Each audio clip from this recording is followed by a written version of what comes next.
Bien, hermanos,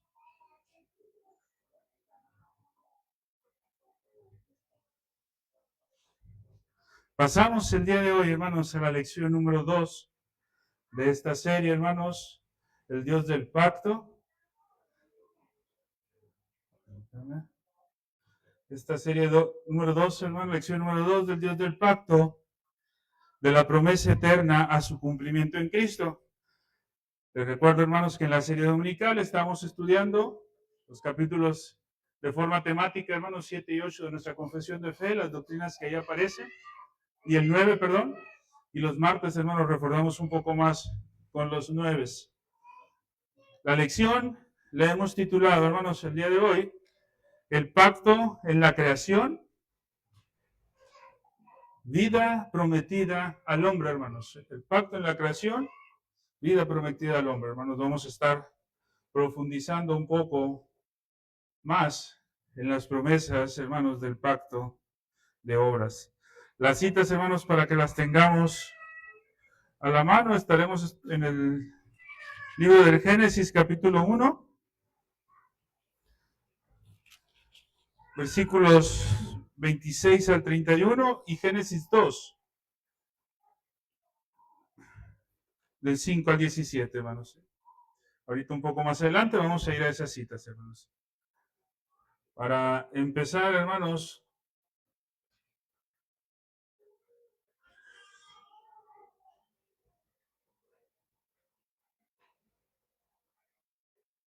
me gustaría compartir lo siguiente con ustedes, hermanos. En torno a esto girará, hermanos, la enseñanza que estaremos desarrollando en esta tarde, hermanos. Dice, antes de la caída, Dios estableció con Adán una relación pactual en la cual la obediencia perfecta sería el camino hacia la vida confirmada y la gloria. El pacto de obras. Este pacto no surgió de necesidad alguna en Dios, sino de soberana condescendencia, y su fracaso revela tanto la magnitud del pecado como la necesidad absoluta de un segundo Adán que cumpla lo que el primer Adán no pudo cumplir. Es con base a eso que vamos a estar el día de hoy, hermanos, exponiendo las verdades, hermanos. Primero tenemos el hombre, perdón, primero nos presenta la escritura, hermanos, en esta parte, el hombre que Dios hizo y el mundo que lo rodea. Y esta es la verdad, hermanos, que me gustaría que estuviéramos meditando el día de hoy. Cuando Dios termina su obra de creación, el veredicto en el que culminó, hermanos, fue pleno. Dijo Dios, hermanos, y es una verdad que no podemos alejarnos de ella. Dijo, y vio Dios que todo lo que había hecho, y vio Dios que todo lo que había hecho, y he aquí, era bueno, y no solamente bueno, dice, bueno en gran manera, hermanos. Entonces tenemos esta verdad, hermanos, todo lo que ha hecho Dios es bueno en gran manera. Por lo tanto, podemos, ojo, hermanos, tenemos que tener mucho cuidado. Podemos concluir la siguiente verdad. El hombre fue creado bueno. El mundo fue creado bueno. Y tanto el hombre como el mundo, creados bueno, fue hecho, hermanos, por un Dios que es absoluta y plena y totalmente bueno. La escritura, hermanos, para definirlo, dice que Dios es 3 veces santo. Sin embargo, algo pasa, hermanos, después de la creación, en el tiempo que Adán estuvo en el paraíso, y que debe de llamar nuestra atención en esa creación, hermanos. ¿Y qué es esto, hermanos, que quiero compartir con ustedes? La realidad sobre Adán, hermanos. Aunque Adán fue creado bueno, Adán y Eva fueron creados buenos, Adán no estaba simplemente en un estado de inocencia neutral. Ojo con esto, hermanos. Adán, aunque fue creado bueno, no fue creado, hermanos, en un estado de inocencia neutral.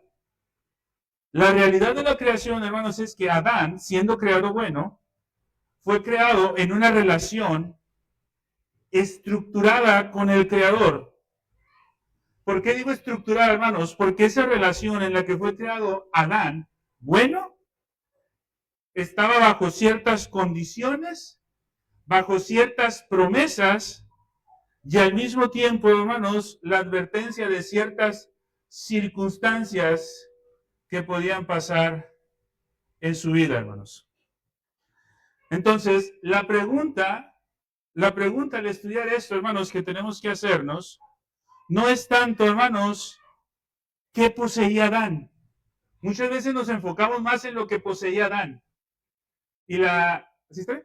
¿Sí? Y la idea siempre es, a ver, hermanos, entonces, ¿Adán tenía o no tenía libre albedrío? Casi siempre nos enfocamos en eso, hermanos. Creemos que la teología se resuelve, hermanos, en cuanto a lo que se refiere al ser humano, en responder si Adán tenía o no tenía libre albedrío. ¿Sí? Pero el punto no es, hermanos, qué es lo que tenía Adán.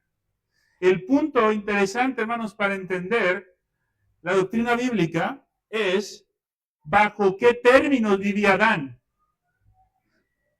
¿Tenía libre albedrío, hermanos, en su estado natural? Sí, porque fue creado bueno. Pero eso no es lo importante, hermanos, si tenía o no tenía. Lo importante es bajo qué términos tendría que haber vivido Adán. Y la respuesta que demos a esta pregunta, hermanos, va a moldear completamente nuestra comprensión de todo lo que viene después de la creación, hermanos. ¿Cómo tenía que vivir o bajo qué términos tenía que vivir Adán? Nos va a llevar a nosotros poder comprender de forma correcta lo que es la caída, la redención, inclusive el nuevo nacimiento, la necesidad de ese nuevo nacimiento, hermanos. Inclusive entender lo que es la fe y el arrepentimiento verdadero, lo que significa formar parte de la iglesia y sobre todo, hermanos, la gloria venidera. ¿Sí?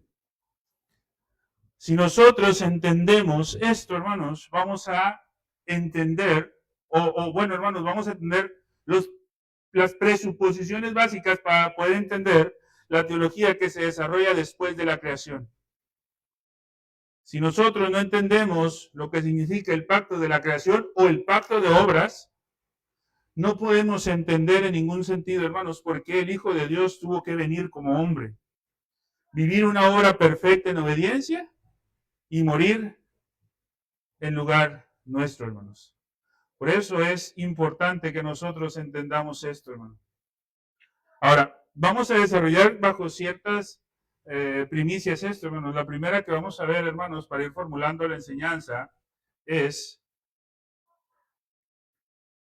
¿Se está cambiando ya, hermanos? ¿No?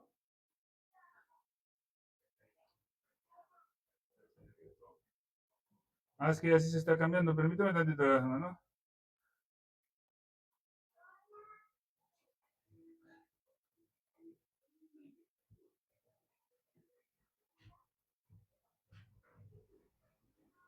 Ahí está, ahora sí, hermanos. Lo primero que vamos a ver, hermanos, y que me gustaría analizar con ustedes es el contexto teológico. Estamos en el pacto de obras, hermanos. O quizás usted lo puede encontrar en muchos documentos, hermanos, como el pacto de la creación.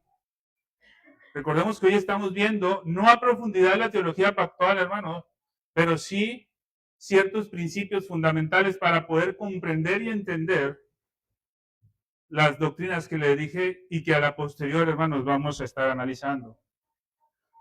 El pacto de obras dentro de la tradición confesional reformada. Nuestra confesión de fe de 1689, sin duda alguna, sigue fielmente el desarrollo de la tradición clásica.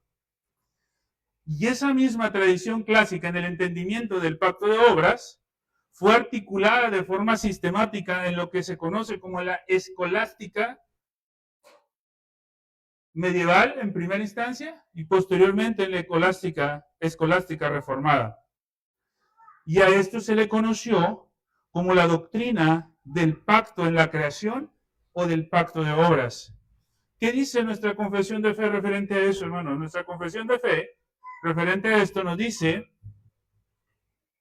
que la distancia entre Dios y la criatura es tan grande que aunque las criaturas racionales le deben obediencia como su creador, aún así, estas nunca habrían podido alcanzar la recompensa de la vida, a no ser por alguna condescendencia voluntaria de parte de Dios que a él le agradó expresar en forma de pacto, hermanos. Esto es lo que dice nuestra confesión de fe, hermanos. ¿Dónde dice esto nuestra confesión de fe, hermanos? Capítulo 7, párrafo 1. Ahí lo podemos encontrar. Veamos 3 elementos que me gustaría resaltar en esta declaración de fe, hermanos. Primero, y ya hemos estado estudiando un poco de esto, hermanos, por eso llegamos hasta este punto. Primero vemos la distancia, recordemos otra vez la palabrita que tanto hemos dicho, hermanos. La distancia ontológica, es decir, de su ser. La distancia que hay entre el ser de Dios y la creación y el hombre. ¿Cuál esa distancia es, hermanos? Es tan grande que, como dice nuestra confesión, hermanos, aunque las criaturas racionales, es decir, nosotros, le debemos obediencia como su creador, la distancia es tan grande entre nosotros que nunca habríamos podido alcanzar la recompensa de vida a no ser por una condescendencia de él. ¿Qué quiere decir esto, hermanos? El ser de Dios, hermanos, se explica en otra naturaleza, no solamente mayor, hermanos, que nosotros, no solamente superior, infinitamente distinta, hermanos. No hay punto de comparación, hermanos. Y ese elemento tiene que ser fundamental en nuestro entendimiento. Segundo, hermanos, esa distancia ontológica lleva a la condescendencia voluntaria de Dios para dar origen al pacto. Hermanos, el pacto en la creación no se llevó a cabo porque Dios necesitara algo o porque nosotros lo mereciéramos. No lo merecíamos, hermano. ¿Sí? Fue una condescendencia voluntaria de Dios lo que dio origen a ese pacto. Cuando digo pacto, hermanos, me refiero a esa relación entre. Date cuenta, hermanos, el hecho de ser creación de Dios no obliga en lo más mínimo a Dios a tener relación con su creación. ¿Por qué, hermanos? Porque Él es de otra naturaleza, hermanos. No hay comparación. Y tercero, demandaba ese pacto, hermanos, una condición de perfecta obediencia. No de obediencia, hermanos. Perfecta obediencia como un camino hacia la vida. Ahora, esta idea que se plasma en nuestra confesión no nace en el siglo XVII, hermanos. Es una idea, hermanos, y es una formulación doctrinal que la Iglesia a través de toda la historia lo ha plasmado de esa manera.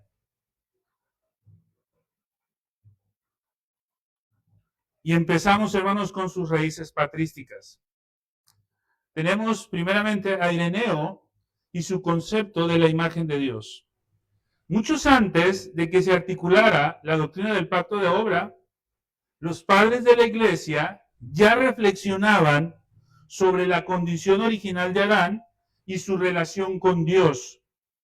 Ireneo de León, en el siglo II, distinguió algo muy importante, hermanos, distinguió entre la imagen y la semejanza. Recuerden que nosotros hemos sido hechos a imagen y semejanza. Ireneo de León, hermanos, hizo una distinción entre imagen y semejanza, hermanos. Argumentando que Adán fue creado, ojo, con la capacidad para la comunión con Dios. ¿Sí? Adán fue creado con la capacidad para tener comunión con Dios. Pero que esa comunión debía alcanzar su plenitud a través de un proceso de maduración en obediencia.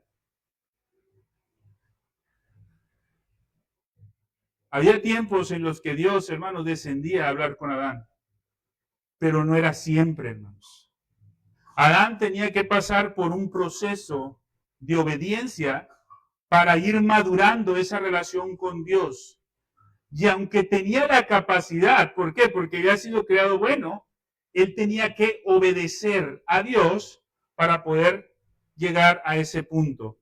Dijo Ireneo de León, hermanos, el hombre fue creado para la inmortalidad, pero necesitaba crecer en ella mediante obediencia.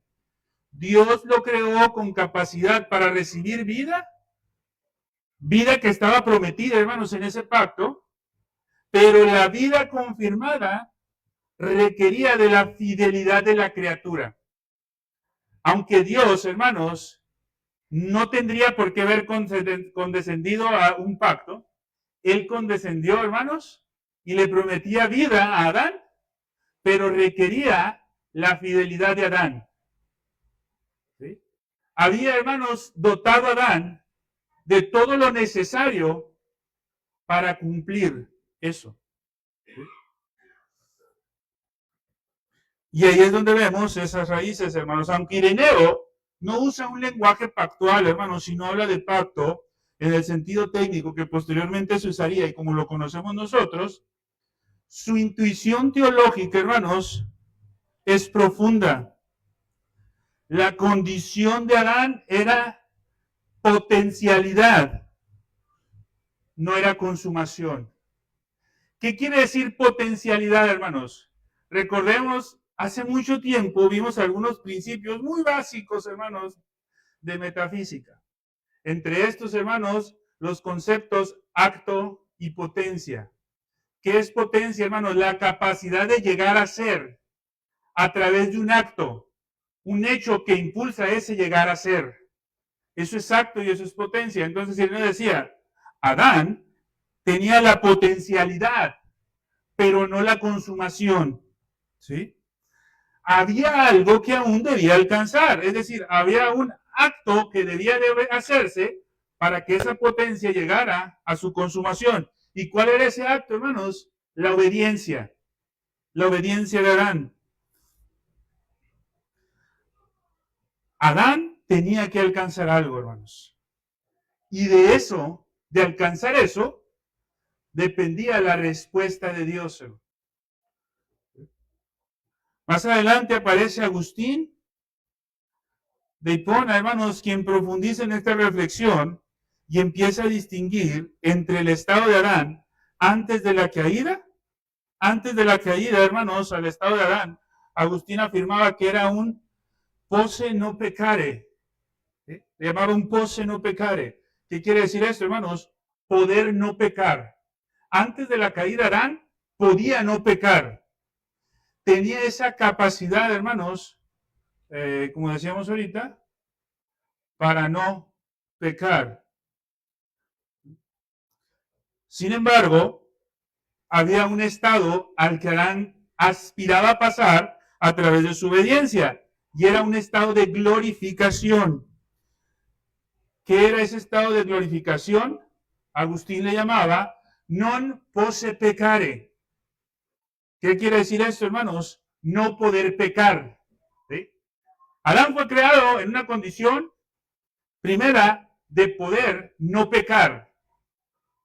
Y en su obediencia iba a obtener esa promesa de vida, de llegar a un estado de glorificación, en donde, hermanos, ya no iba a poder pecar. ¿Sí? Están esos dos puntos. ¿Qué lo iba a llevar de un punto a otro, hermanos? La obediencia. ¿Podía hacerlo? En su naturaleza sí podía, hermanos. En su naturaleza sí podía. ¿Por qué, hermanos? Porque había sido creado bueno. Para Agustín, Adán fue creado con esa capacidad de no pecar. Pero ojo, no fue creado con la imposibilidad de pecar. ¿Sí? No fue creado con esa imposibilidad. La confirmación se daría en la gloria. Ese era el destino, hermanos, al que apuntaba la obediencia de Adán. ¿Y qué nos dice Agustín, hermanos? Agustín nos dice lo siguiente. Me lo brinqué, hermanos, no dice esto. No traigo, hermanos, se lo voy a leer. Agustín dice, hermanos, el primer hombre no tenía aquella gracia por la cual no pudiera querer el mal, sino aquella por la cual, si quisiera, podría preservar en el bien, la gracia mayor, la que da la imposibilidad, pertenece a la consumación, no a la creación. Es decir, hermanos, en la consumación de ese pacto de obras, de haberse dado posible, Adán iba a poder pasar al estado en el que ya no iba a pecar más. Pero en su obediencia, hermanos, tenía que cumplir ese pacto de obras. ¿Sí? Esto es importante, hermanos. ¿Por qué? Porque la vida que Dios prometió en el pacto de obras no era simplemente, hermanos, continuar con lo que ya tenía Adán. La promesa del pacto de obras, hermanos, era algo cualitativamente superior. ¿Qué era lo que iba a pasar con Adán en caso de que cumpliera el pacto, hermanos? La confirmación en la gloria. Es decir, hermanos, si Adán cumplía el pacto, cumplía su parte del pacto, iba a ser glorificado de manera que en el cumplimiento y en la recompensa obtenida por Dios, Adán ya no iba a poder pecar. Eso era la consumación perfecta e interrumpida en una relación constante con Dios, hermanos. Pasamos por Ireneo, pasamos por Agustín y tenemos, hermanos, a Tomás de Aquino, hermanos. Tomás de Aquino, siguiendo esa sistematización o esa tradición agustiniana, desarrolló algo, hermanos, ojo, que quisiera que tuviéramos mucho cuidado con esto, pero es importante, hermanos, porque ahí lo podemos entender ciertas cosas que ahorita les voy a decir. Tomás de Aquino desarrolló la doctrina de la dona supernaturalia. ¿Qué quiere decir esto, hermanos? La explicación de los dones sobrenaturales.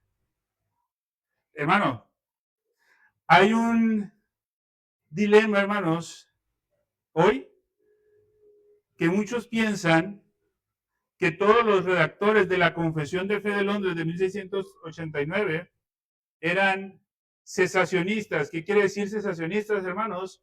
Que no confirmaban o que no creían en la continuación de los dones espirituales. Pero, hermanos, la sorpresa es que mucho reformado, y sobre todo bautista particular, sí creía en la continuación de dones. De hecho, era continuista. Hermano. Sin embargo, hermanos, no bajo el mismo concepto que hoy se tiene. Era bajo un concepto, hermanos, más alineado a lo que estamos viendo aquí, como estos dones sobrenaturales con los que Dios había dotado a Adán. ¿Sí?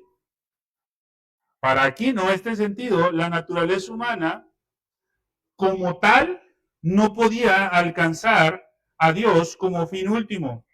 Necesitaba una revelación sobrenatural. Aquí, hermanos, ya estamos hablando, ¿sí?, de esa naturaleza caída. ¿Sí?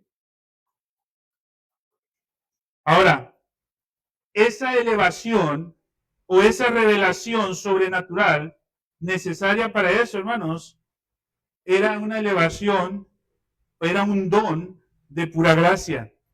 No era algo que la criatura pudiera exigir por derecho. ¿Por qué decimos esto, hermanos?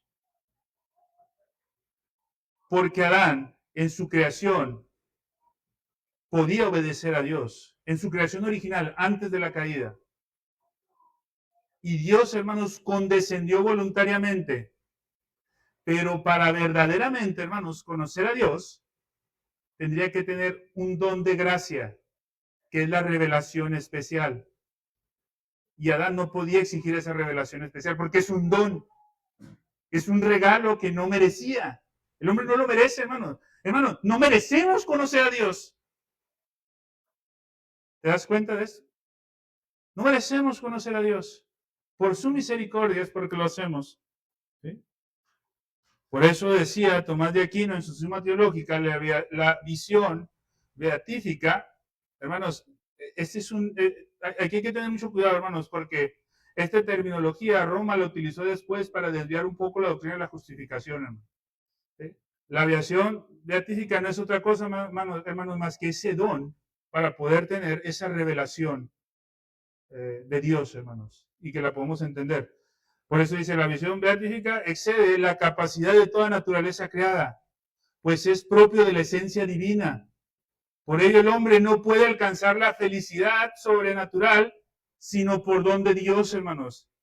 Esa visión beatífica solamente, hermanos, la tiene Dios, porque es el único que se puede conocer a sí mismo. Nosotros no tenemos esa capacidad. No tenemos esa capacidad.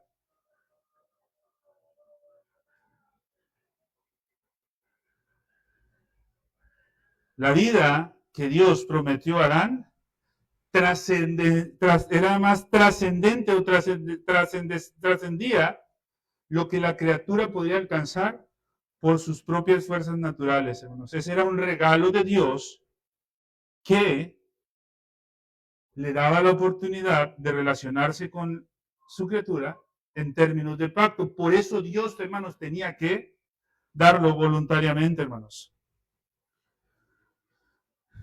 Tiempo después, hermanos, la escolástica reformada en el siglo XVII, esta articula con mayor precisión la doctrina del pacto de obras. Aparece un hombre, hermanos, Francis Turretin, en su institución a la teología helénica.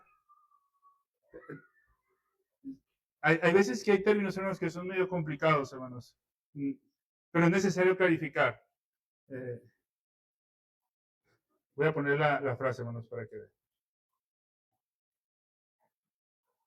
Alguien alguna vez escuché decir, hermano, ¿has leído tú la institución de la teología helénica? ¿Y la institución de la teología helénica? No sé cuál es. Pues la de Turretin. Bueno, perdón. Helénica no es lo mismo de heléntica. Helénica, hermanos, es cuando convirtieron todo, hermanos, o lo hicieron todo bajo las costumbres griegas. Heléntica, hermanos, es una posición filosófica. Es otra cosa, ¿sí? Es otra cosa distinta. Pero bueno, hermanos, eso es únicamente como cultura, hermanos, en cuanto a definiciones, hermanos. Este hombre, hermanos, Francis Turretin, en su institución a la teología helénica, ofrece una defensa sistemática de la doctrina que permanece, hermanos, hasta hoy como referencia en lo que tiene que ver con la teología del pacto, hermanos. Y dice, Dios estableció un pacto con Adán en el estado de integridad, por el cual prometió vida eterna bajo la condición de perfecta obediencia y amenazó con la muerte en caso de desobediencia. Este pacto se llama de obras porque la condición era una obra de obediencia perfecta. ¿Por qué se llama pacto de obras? Que en un principio fue conocido como pacto de creación, porque la condición era una obra de obediencia perfecta, hermanos. ¿Sí? ¿Y el resultado cuál era? Una vida gloriosa, sin posibilidad de pecar. ¿Sí? En el contexto bautista particular, hermanos, hay hombres como, por ejemplo, Nehemías Cox, hermanos, que escribe un libro sobre esto, hermanos. Un libro que se llama Teología del Pacto desde Adán hasta Cristo. Este libro lo escribe junto con John Owen, hermanos. Esto para demostrar que la afirmación del pacto de obras, hermanos, no era exclusivo de la patrística, del presbiterianismo, perdón, sino que era, hermanos, una convicción compartida por toda la ortodoxia reformada, hermanos. Después de ver esto, hermanos, ya nos dimos un poco de contexto histórico. Ahora nos vamos con el desarrollo teológico. ¿Sí? Y lo primero que tenemos que ver, hermanos, es a Adán como imagen de Dios, hermanos, esa capacidad pactual. Génesis 1, versículos 26 y 27, hermanos, leo y usted me sigue en sus Biblias. Entonces dijo Dios, hagamos al hombre a nuestra imagen, conforme a nuestra semejanza, y señoree en los peces del mar, en las aves del cielo, en las bestias, en toda la tierra, y en todo animal que se arrastra sobre la tierra. Versículo 27. Y creó Dios al hombre a su imagen. A imagen de Dios lo creó, varón y hembra los creó. Génesis, capítulo 1, 26 y 27, que acabamos de leer, hermanos, nos presenta el fundamento de la capacidad para que Adán pudiera comprometerse a cumplir el pacto, hermanos. Dijo, hagamos al hombre a nuestra imagen conforme nuestra semejanza. La imagen de Dios, hermanos, no es una simple descripción de la constitución del hombre, hermanos. Es una declaración de su vocación y su capacidad de relacionarse. Desde la perspectiva del teísmo clásico, nosotros creemos y afirmamos que Dios es absolutamente simple, que Dios es inmutable, que Dios es impasible y autosuficiente. Entonces, hermanos, Dios no necesitaba al hombre para nada. Nunca lo ha necesitado. Dios no gana nada en la creación, hermanos. No se le suma algo, no se le sumó. Dios no se enriquecía, hermanos, con la obediencia de Adán. Pero tampoco, hermanos, se hacía menos con la desobediencia. Dios no necesitaba ni la obediencia ni la desobediencia, hermanos, de Adán. Entonces, hermanos, aún la desobediencia de Adán en el pacto de obras no era algo que cambiara o afectara el plan de Dios, hermanos. El plan de Dios seguía. La creación del hombre a imagen de Dios es un acto, hermanos, de pura libertad divina. Sin embargo, esa imagen divina del hombre significa que Adán fue creado con la capacidad, es decir, con ese don, ¿sí? De conocer, de amar y de obedecer a Dios, de manera que ninguna otra criatura podría hacerlo, hermanos. Ni siquiera los ángeles, hermanos. ¿Por qué? Porque los ángeles son espíritus inmateriales. Ni siquiera los animales, hermanos, porque los animales carecen de una razón moral. Los animales no saben qué es bueno y qué es malo. Solo el hombre, creado, hermanos, como un ser racional, moral y con la capacidad de relacionarse, podría ser sujeto de un pacto con Dios, hermanos. Por eso nos dice que el hombre fue creado a imagen de Dios, hermanos. Tenía esa capacidad. Siguiente, hermanos, continuando con el desarrollo teológico.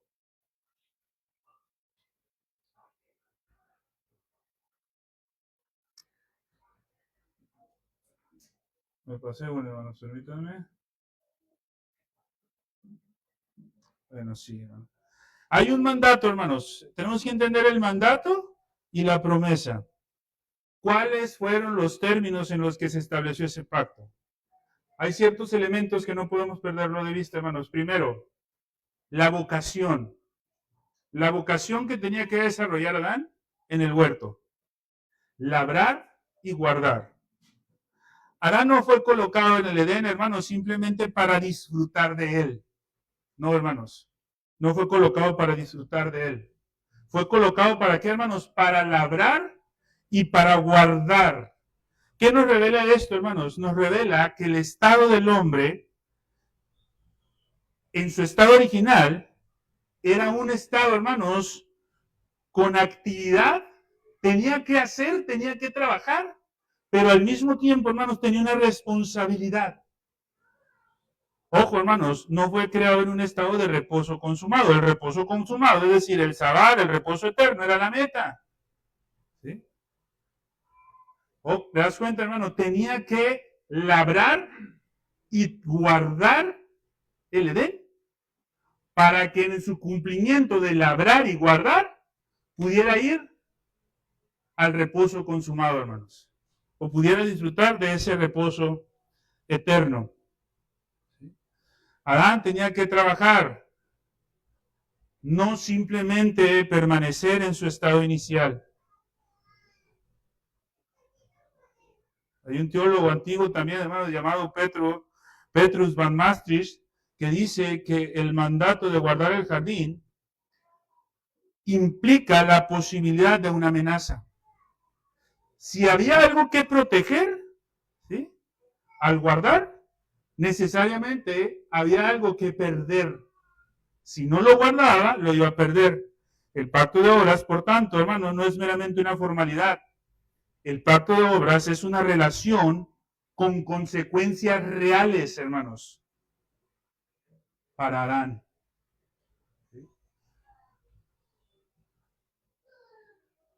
Siguiente, hermanos. Así como había esa ocasión, había una prohibición. El árbol como prueba pactual. A veces no dimensionamos, hermanos, lo que esto significa. Y el significado que debe tener para nosotros en la actualidad, hermanos. La prohibición del árbol del conocimiento del bien y del mal es el elemento central de la estructura de este pacto, hermanos. Ojo, no se trata simplemente de una regla de parte de Dios, hermanos. No es simplemente una regla de parte de Dios, hermanos. Es el punto focal del pacto. Es el punto focal de la prueba de obediencia de Adán. ¿Qué quería, hermanos? ¿O cuál era la intención de ese mandato, hermanos? Saber si Adán obedecería a Dios simple y sencillamente porque Dios lo había mandado, o Adán buscaría determinar por sí mismo lo que es bueno y lo que es malo. Esa era la razón de ese mandato, hermanos.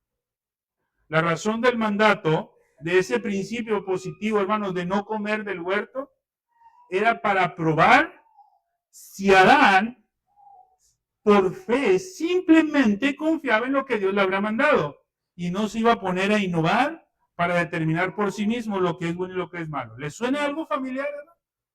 ¿Cuántas iglesias hoy no hay, hermanos, dentro de la ciudad, del estado, del país, en el mundo actual, que no basta, hermanos, seguir lo que Dios manda? Quieren innovar, como si nosotros tuviéramos la capacidad de decidir cómo nos relacionamos con Dios, hermano. Hermano, nosotros no tenemos esa capacidad. Mis hermanos, algunos hacen menos el congregarse. Algunos hacen menos, hermanos, el participar de la Santa Cena. Algunos hacen menos, hermanos, el obedecer en el bautismo. Algunos hacen menos, hermanos, cada uno de los elementos de la oración a Dios. Y dicen, no, es que eso no es la ley moral de Dios. Son principios, sí, pero la ley moral es lo importante. Date cuenta, hermanos, el pacto de obras fue quebrantado por quebrantar un principio que no era parte de la ley moral. Adán creyó, hermanos, que era mejor que Dios y pensó que mejor él determinaba que era bueno y que era malo. El árbol en sí mismo no era malo, hermanos. El fruto de ese árbol no era veneno. Lo que lo hacía prohibido, hermanos, era precisamente el mandato divino, hermanos. No es porque el árbol en sí fuera malo. Era porque quebrantaba un mandato, hermanos. Por eso es que era malo. La obediencia de Adán, hermanos, debería de ser una obediencia de fe. Una obediencia de confianza en quien Dios, quien había declarado que todo era bueno en gran manera, sabía lo que era mejor para Adán. Y ese árbol, Dios le dijo que no era bueno.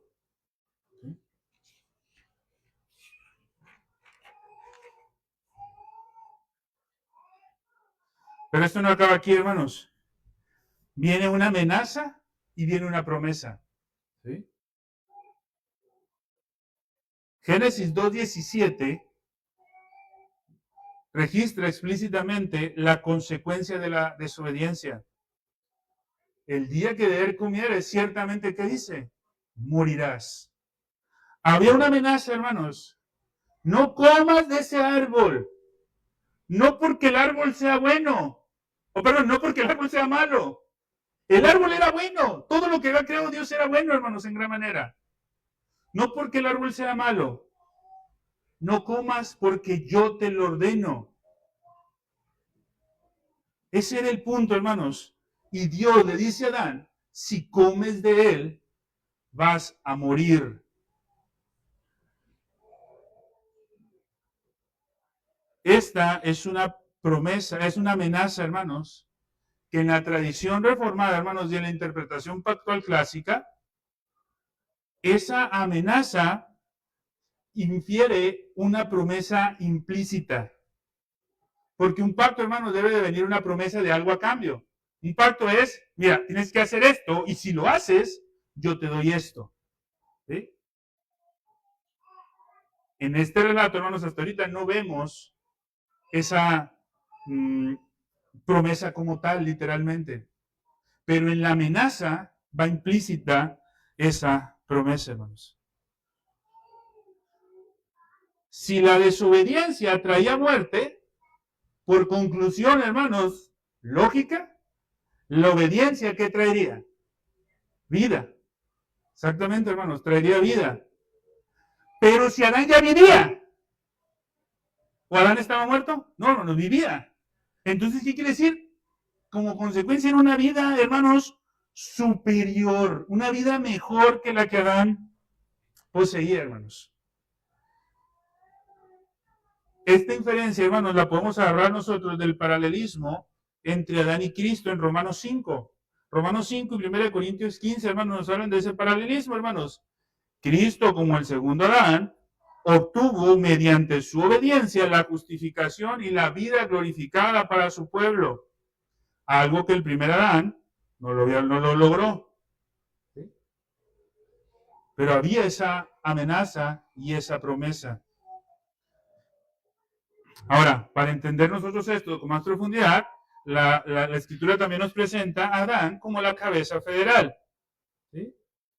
Es decir, hermanos, el representante del pacto. ¿De cuál pacto, hermanos? Del pacto de obras. El pacto que en un principio fue llamado pacto de la creación. Y este es uno de los elementos más cruciales del pacto, hermanos. Esa dimensión federal o representativa, hermanos. Ojo, en ese pacto, Adán no solamente actúa, hermanos, como un individuo solo. Adán actúa, hermanos, como la cabeza y representante de toda la humanidad. Su obediencia, en caso de que se hubiera dado, habría beneficiado a toda su descendencia, hermano.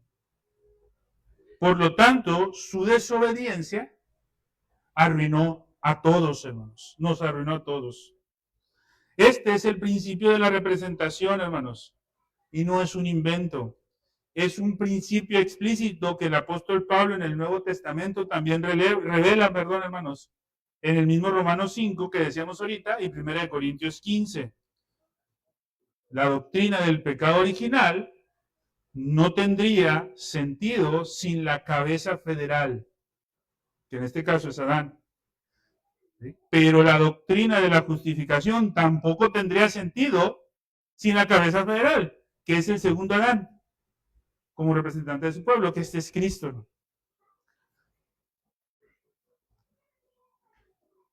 Ahora, Adán como cabeza federal, ¿qué pasa con él, hermanos? Fracasa.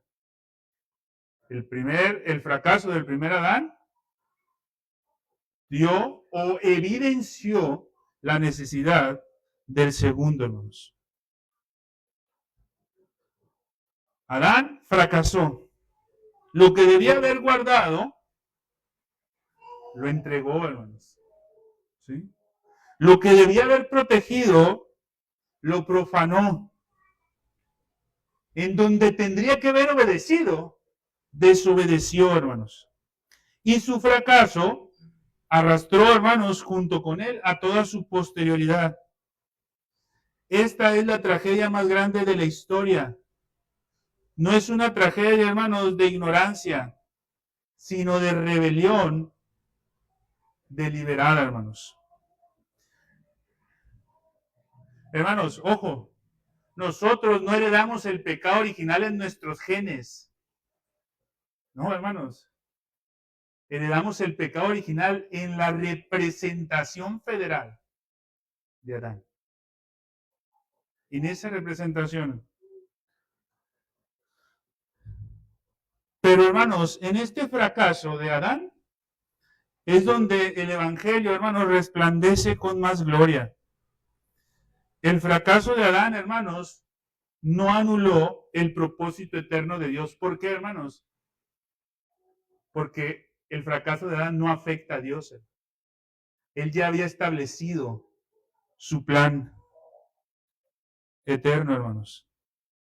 El primer Adán no pudo obedecer perfectamente y obtener vida para su pueblo.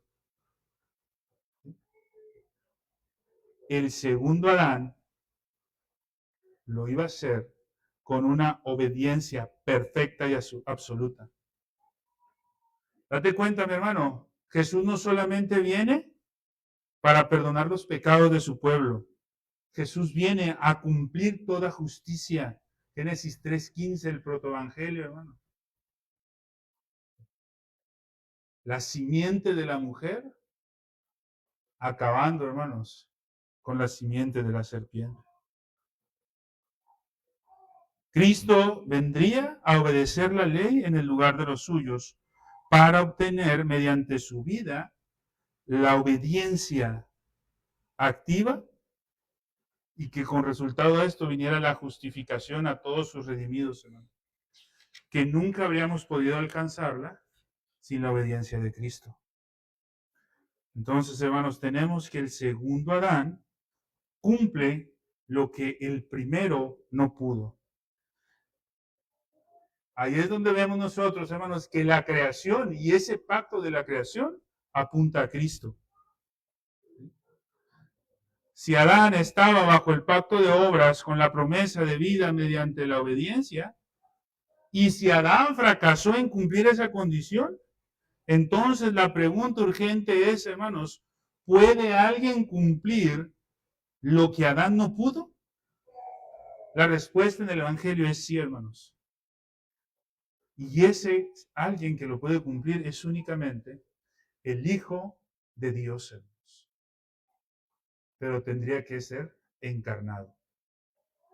La obediencia activa de Cristo, es decir, hermanos, su cumplimiento del pacto de obras, no es, hermanos, un complemento opcional para la fe. Es su corazón mismo, hermanos. Cristo no vino solo para morir, hermanos. Cristo no vino solo para morir por los pecados de su pueblo, hermanos. Que Cristo haya venido para morir por los pecados de su pueblo, hermanos, eso dentro de la teología reformada se le conoce como la obediencia pasiva. La muerte de Cristo en la cruz, hermanos, aceptando totalmente esa muerte por el perdón de nuestros pecados, esa es la obediencia pasiva de Cristo. Pero, hermanos, Cristo tenía que manifestar una obediencia activa. ¿Sí? Tenía que vivir en perfecta obediencia. Cada demanda de la ley tenía que ser cumplida en Cristo. Ambas dimensiones de su obra son necesarias para la justificación completa del pecador, hermanos. Que Cristo cumpliera perfectamente la ley era necesario, hermanos, para que su pueblo fuera redimido. Ese pacto de obras, hermanos, se tenía que cumplir. Uno lo quebrantó y dio salida al otro, hermanos. Y todo esto, hermanos, lo vemos desde la perspectiva del teísmo clásico. Dios, en su inmutabilidad y fidelidad absoluta, no puede ignorar simplemente las demandas de la ley. La justicia divina exige sí o sí satisfacción. Ese Dios que estableció el pacto de obras con Adán es el mismo que en su insondable sabiduría, hermanos, envía a su Hijo para cumplir ese pacto en nombre de todos aquellos que el Padre le había dado desde antes de la fundación del mundo, como Romanos 5:19 lo dice, hermanos. El pacto de obras, hermanos, ojo, muchos podrían pensar que el pacto de obras culminó en la caída. No, hermanos. El pacto de obras tenía que cumplirse, pero no lo cumplimos nosotros. Lo cumplió Cristo, hermanos. La exigencia divina permanecía, hermanos, de ese pacto. ¿Por qué, hermanos? Porque Dios no cambia. La exigencia divina permanecía, hermanos. La justificación del pecador descansa sobre el hecho de que Cristo cumplió cada término del pacto que Adán quebrantó, hermanos. Cada término. Ahora, Hasta aquí, hermanos. Ya con esto vamos a ir cerrando. ¿Importa esto hoy? ¿No será algo que académicamente nomás aquellos que quieren estudiar teología les sirva? No, mis hermanos. La iglesia, hermanos, tiene que saber esto. No es algo académico, hermanos. ¿Sí? Es algo que debería interesar a cada creyente que enfrenta las realidades de la vida cotidiana. Entender esto, hermanos, esta doctrina tiene consecuencias muy profundas. Con estas vamos a ir cerrando, hermanos. Primero, cuando entendemos esta doctrina, hermanos, del pacto de obras, comprendemos la profundidad de nuestro pecado.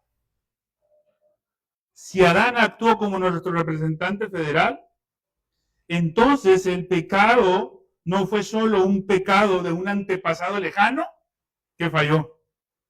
Hermanos, fue nuestro pecado. Nosotros fallamos, hermanos, con Adán. No hemos venido a este mundo, hermanos, en un estado neutral. Hemos venido a este mundo en un estado de condenación. Todos, hermanos, todos, toda la humanidad, hermanos, llega a este mundo en un estado de condenación. Nacimos en Adán, hermanos, nacimos bajo la maldición de un pacto quebrantado con un Dios que no tenía la necesidad de relacionarse con nosotros. Y en esa condición nacimos, hermano. Date cuenta, mi hermano. Esta es la razón. Date cuenta de qué tan grave es esto, hermanos. ¿Sabes por qué los bebés mueren siendo bebés? Porque quebrantaron el pacto junto con Adán, hermanos. Porque Adán pecó. Esa es la razón, hermanos, porque los bebés mueren. ¿Hay injusticia en que un bebé muera? No, hermanos, no hay injusticia, porque el bebé es tan responsable como Adán de ese pecado. No hay injusticia de parte de Dios, hermano. Qué injusto Dios que en el diluvio acabó con muchos recién nacidos. No, hermanos, no es injusto. El bebé, hermanos, que va saliendo hoy, en este instante de la matriz, del vientre de la madre, ese bebé, hermanos, merece la muerte. Y esa es una realidad que muchas veces no queremos aceptar. Pero esa es la realidad. Digo, hermanos, que merezca la muerte no quiere decir que vamos entonces a matar a todos los bebés. No, hermanos, ese es obra de Dios, hermano. ¿Sí? Es obra de Dios, hermano. La muerte reina, hermanos, porque el pacto fue quebrantado por nuestro representante federal. Comprender esto debe llevar a cada creyente, hermanos, a una profunda humildad, hermanos. No somos un ser humano esencialmente bueno, como nos han hecho creer, hermanos. No somos alguien bueno que a veces hace cosas malas, hermanos. Somos por naturaleza hijos de ira, hermanos. Somos por naturaleza herederos de la muerte que Adán nos dio y nos legó en su fracaso. Segundo, hermanos, maravillémonos ante la gracia del Evangelio.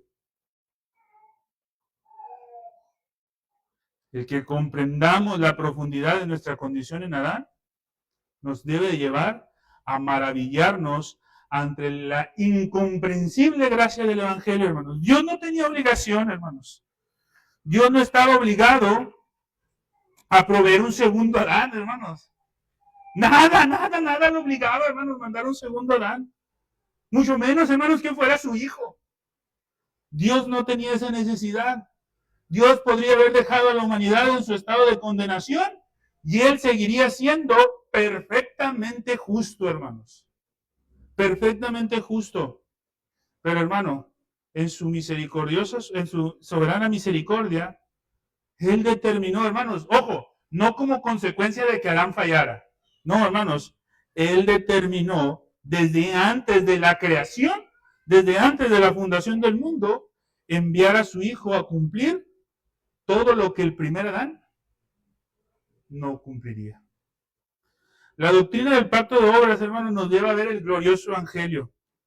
Cuando más profundamente entendemos lo que Adán perdió, más profundamente vamos a apreciar lo que Cristo ganó para nosotros, hermanos.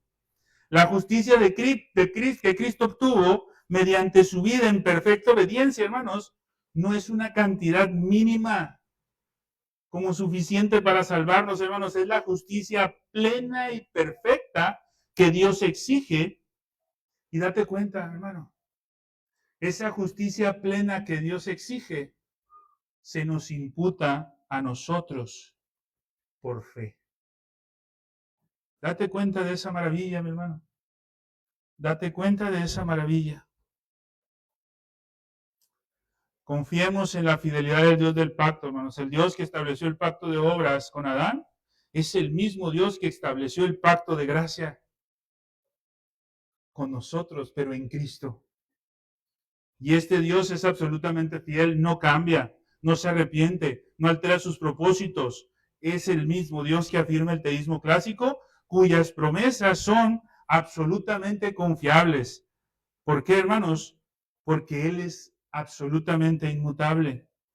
Cuando nosotros enfrentamos pruebas, tentaciones, fracasos, dudas, recordemos, hermanos, nuestra salvación no descansa sobre nuestra obediencia imperfecta. Nuestra salvación no descansa en eso. Nuestra salvación descansa sobre la obediencia perfecta de aquel que cumplió el pacto de obras en nombre de nosotros. Nuestra posición delante de Dios no fluctúa conforme a nuestras emociones, conforme a nuestro desempeño moral o conforme a las circunstancias de vida, hermanos. Nuestra salvación y nuestra posición descansa sobre la roca de justicia que es Cristo.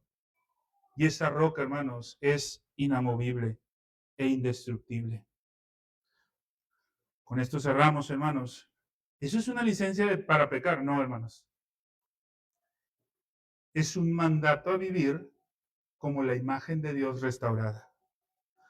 Si Cristo, el segundo Adán, cumplió el pacto de obras y restauró lo que se perdió, entonces cada uno de nosotros como creyentes somos llamados a vivir como lo que somos, hermanos. Portadores restaurados de la imagen de Dios, hermanos, destinados a la gloria que Adán no alcanzó. Ahora, no vivamos buscando ganar nuestra salvación. Eso ya está asegurado en Cristo. Pero sí debemos vivir desde esa salvación que tenemos, que nos mueve, hermanos, hacia la consumación que el segundo Adán, Cristo, garantiza por su pueblo. Desde esta perspectiva, la ética cristiana, hermanos, no es un intento desesperado de cumplir el pacto de obras. Ese ya fue roto. Nuestra perseverancia como santos, hermanos, es la respuesta en gratitud como hijos adoptados que vamos caminando hacia la gloria que nuestro representante pactual ya ganó. Por eso debemos perseverar. Vamos a orar, hermanos, para finalizar y pasar la Santa Cena. Padre Santo, Señor, gracias te damos, mi Dios, por este tiempo y por la oportunidad que nos has dado de poder estar delante de tu presencia, mi Dios, en esta tarde. Permítenos, mi Señor, poder continuar en este tiempo, mi Dios, y poder cada una de estas verdades que hemos expuesto, mi Dios, que sean una realidad de nuestras vidas. Gracias, Padre, te damos por todo esto y lo ponemos en tus benditas manos, sabiendo y reconociendo que nuestra obediencia, mi Dios, solamente está sustentada en la obediencia de Cristo. Pero permítenos, mi Dios, ser fieles. Gracias, Padre, te damos por todo esto, lo ponemos en tus benditas manos en Cristo Jesús. Amén.